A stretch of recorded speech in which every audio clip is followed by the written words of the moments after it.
So this week, our first assignment is going to be to start looking at the articles that I've given you to use as the basis or the starting point of your persuasive writing.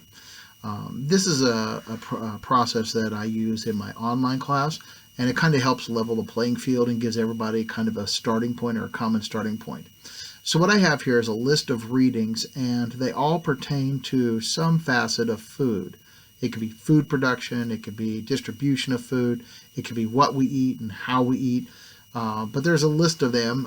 All of the articles are roughly the same length and difficulty of reading. There's also a video that you could choose. What I want you to do this week is I want you to pick 2 of these readings, read them or watch the video. And then there's a discussion post in which you are going to briefly describe what those articles were about. The idea is twofold. One is that I want you to start looking at the articles that are out there, start getting some ideas that revolve around this idea of food and some of the issues related to it. The second thing, though, that this does is that this starts to create this kind of crowdsourced summary or summarization of the articles.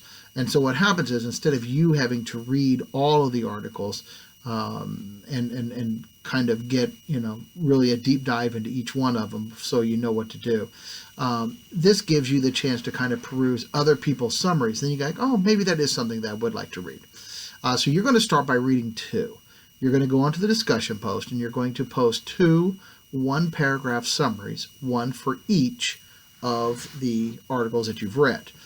So in a paragraph, you'll just say, I read blank article by whoever it was, and then this article talked about this and this and this, and you hit the big, broad main points. You don't have to be really specific. I don't expect to see a blow-by-blow description of every single thing that happens in that article. I just expect it to be kind of a retelling. Like I think I've said before, like a summary would be if you came in and said, hey, Wells, I read this article, and I say, oh, really? What was it about? That would be the summary. And you just kind of hit those big, broad, main points that the article talked about. Okay. Now, what's going to happen is this week you're going to pick 2. You're going to review those. Next week, you're going to pick 1 article. Now, it could be one that you picked this week. You can kind of keep building on it. Or you can pick a different article. It really won't matter.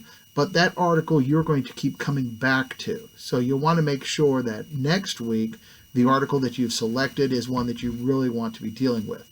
This just kind of lets you start sampling the different articles and seeing what's out there. But the article that you do pick next week will be one of the sources that you use in your persuasive paper. So you want to make sure that you're getting some ideas this week of what those articles are and what they're about, and to see kind of the issues that they are bringing up, so that when you start to tackle this going forward, you pick wisely.